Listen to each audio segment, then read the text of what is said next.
Hey guys, it's Stephen. Thanks so much for checking back in. I hope you're enjoying this channel so far and obviously this little series that I'm doing at the moment. Don't forget to hit that subscribe button, like and comment, and obviously that notification bell to make sure you get notified when I'm doing videos. So as I said, this is episode 2 of the theatre journey story.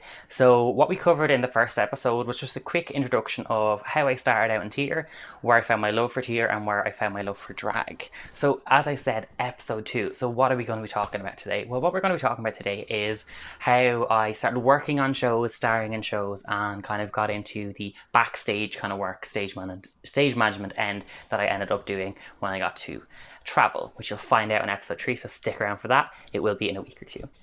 So to start out, obviously I've done a few shows. So the shows that I've done are Footloose, Grease, Mente, which is something we do in our school, and I will explain what that is. And then the last show that I did while in school was Disco Inferno. I may not actually have been in school, but it was a school show. I'm old, memory's very bad. So to start out, Footloose. Footloose is one of the shows I actually starred in. All the other shows I worked backstage mostly. So what I did on Footloose, I was a band member of chorus. So I'll put a few pictures up here on the screen. You can have a look at how skinny and young and not like me I look. Also, I had hair then, so had hair last week too. But look, there's a video in the description. So on Footloose, I was in the chorus, we sang, we're in all of the choreographer numbers. So who I worked with in this show, so it was my director, Clodagh. So shout out to Clodagh. I was actually in contact with Clodagh, obviously, to ask, could I speak about her in this? Not that I couldn't, but common courtesy and that kind of stuff. And obviously we were having a chat back about it. So hey Small, we have pet names because we're cute. And then also my choreographer as well, which is Megan. Megan also has her own company which she does dancing with, and she's also a talented choreographer who's worked for years and been through so much schooling for it. So I'll obviously link any of their stuff below if they want me to. But that's who I worked with. So that was the first time I kind of met Clodagh. So Clodagh had directed me in a show when I was a kid, which was funny because she's like, you went to Cranford School, didn't you, when we first met? I was like, how did you know that? Clearly she knew about my name and my face. So it was really fun. I clicked with Clodagh like that, got on really well, always bantering back and forward. I always kind of had a thing where I got on with people who happened to be a little bit older than me or like was a teacher, that kind of stuff. I just click with people who are my age. So me and Clodagh kind of hit it off really well at the start, having banter. I kind of did hair at the time because I was training in a salon. So I did a lot of kind of hair backstage for the girls. People would know me in school from that as well. So I did makeup and hair backstage. So that's kind of where I started dabbling in the makeup. I've been doing makeup for a long time up until coming to this drag thing. Obviously I didn't have the plethora of stuff I have now. But that's what I was doing. So I was obviously making sure the guys they got their pan stick, which ones they needed to get, everything that was put on the show to make sure that people had been tanned, obviously, because when you're underneath stage lights, you do need tan because if not, you'll be washed out and you won't be seen. So it was kind of introducing some of the guys to what tan is and body deodorant, but obviously making sure that we all knew our lines and knew where we were meant to be. So that was one of the shows where I really enjoyed because I was part of the cast. It was amazing. Did I try out for some of the main roles? Yes. Did I get them? No, because I wasn't comfortable with my voice, and there was a lot better people there than me. So like Footloose, I remember Willard and some of the other people. Like, oh, that show was amazing. That will go down in my memories to like, well, that's how memories work, I think. I don't know. The second show I worked on was Grease. So I didn't star in Grease. I'm pretty sure I was in the later. I either finished school or it was in the last year of my schooling. I think I'd finished school when I worked in Greece. I don't know, it's a very long time ago. I'm old. 2014, 2015. I don't know. I could have been in school, and let's not get into that. But anyway, working on Grease. So with Grease, we had an amazing cast. There were some very strong vocalists, some very amazing actors. We also had got in a prop, which was the Grease car for like that main number in Grease. I can't even think if I can see it in my head now, but I'll put some pictures in here of like what was in the show. We had a huge cast, as you can see through these pictures here. There was so many kids on stage, so we had like a huge production.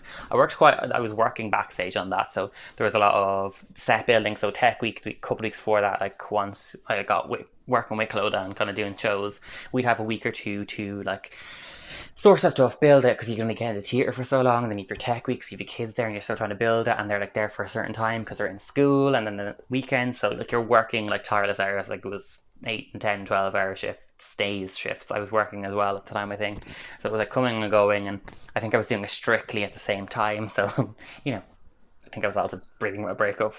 maybe that was Disco Inferno. Don't know. They're all molded together. Brilliant times. But building the stage, that was something I really got on my Kieran. So Kieran would have been the lighting tech and the sound guy. And the show was also backstage, building the sets, painting the sets. So I would have worked with him a lot. Me and Kieran used to always love. It was amazing to have the shows. We hated the kids by the end of the 7 days you've done the show, but like it was just so much crack.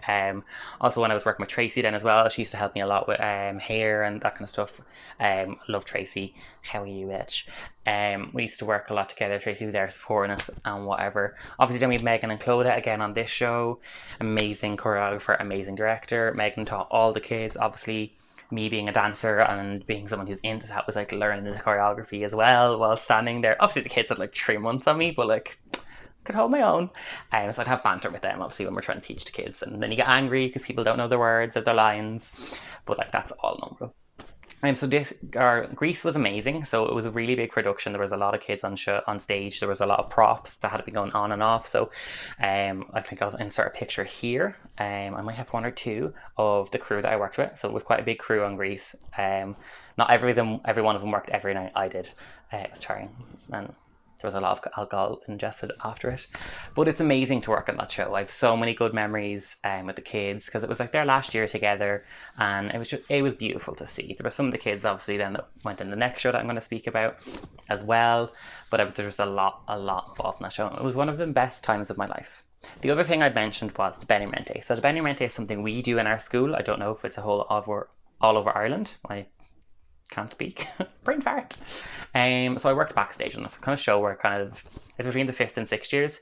And there's shows the school and our local area, the talent that is in that year that is about to graduate. So obviously only 6th years would win awards and that kind of stuff and blah blah blah. It was amazing. So what I did in that was worked backstage. So like it wasn't a show, it was individual acts. So it could have been someone singing, someone in comedy. So obviously I was moving stuff on stage, off stage, on stage, off stage. And then obviously there's a big number at the end of it because everyone comes together and it's 6th year and you're leaving and emotions. I wasn't in it. I regret it. But sure, look, I worked backstage, so I still got to be in it. Then the other last one that I worked with towards like dealing with the school musicals was Disco Inferno. Disco Inferno. So I actually forgot that I did this show.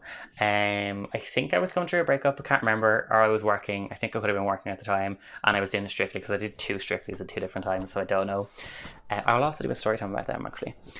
But Disco Inferno was also another extremely huge show that we did. There were so many kids. The staging was huge. When I was talking to Clodagh about this, I was like, any weird things that happened to us, because obviously we've loads of memories, but like, don't know if I can speak about half them online. Disco Inferno, we changed the stage, the colour, like the painting of the stage, like last minute, like a couple of days before the show. So I actually remember that when Clodagh said it to me, I was just like, oh yeah, I remember that dress when you didn't like it, and then we changed it. So yeah, there was a lot of set stuff, like set wise and that as well, like movement and different parts of it and different parts of worlds and light. That was a very in-depth, difficult show, but an amazing show that we ended up carrying off. I'll have to put some pictures of that in here. Some of the cast you might see have actually reoccurred in other shows because obviously they weren't in their last final year, and this would have been their final one. It was very kind of 60s, 70s style. It was amazing. I wanted all of the dresses the girls were wearing. Are we surprised I'm a drag queen? No. So on that one I also worked obviously backstage with hair and makeup as well. So actually someone I did mention yet was Fiona. So Fiona was actually someone who's very good friends with Clodagh, and I've known all my life as well. She was like a second mommy to me when I was in primary school, and some kind of through secondary school as well, and definitely shows. So Fiona actually did most of the costumes, so she would work on the costumes because she was in a group that I ended up being with Clodagh, but that's next episode 3 for check in to find out how close me Clodagh and Fiona are. But yeah, so Fiona used to work at doing all of the costumes. It was amazing. So stuff that needed to be made, so it wasn't stuff that kids couldn't source themselves. So like say for Greece there were certain things that Fiona had like got stuff off the kids, like a part of an outfit, and then like kind of made it more to that era. So Fiona is amazing. She actually has, her and her daughter have set up like this kind of little business at the moment, so I'm going to link that down below. It's Ali B's. But yeah, she talented. Like she made a dress over quarantine. I'm going to insert a picture here. It's like, Fiona, you need to make me stuff for drag. I'll pay you the monies, but like this. Yeah, I like it's looking back over it for this series has been nostalgic, sad, beautiful, but also invigorated me to sit down and actually have a routine to do these videos and like get stuff together and do drag looks and put a bit more money. Like I've got stuff coming, I've got padding coming to make my hip pads. I've got new corsets coming. I just bought some wigs from AliExpress. There's a lot more coming, so I am putting a lot of work into this. I just want to say, if you ever want to do theatre, don't be afraid. Jake, take that plunge. I worked in it for so long, and I got to do something amazing that you will find out next episode. But yeah, follow your dreams. Don't be afraid. People are always going to talk. And like fuck it. Thanks for checking in. This has been really fun. This series is amazingly fun to do. There's going to be a lot of videos. I've got myself a schedule now, so I'm set up and I have a routine Monday to Friday to do stuff.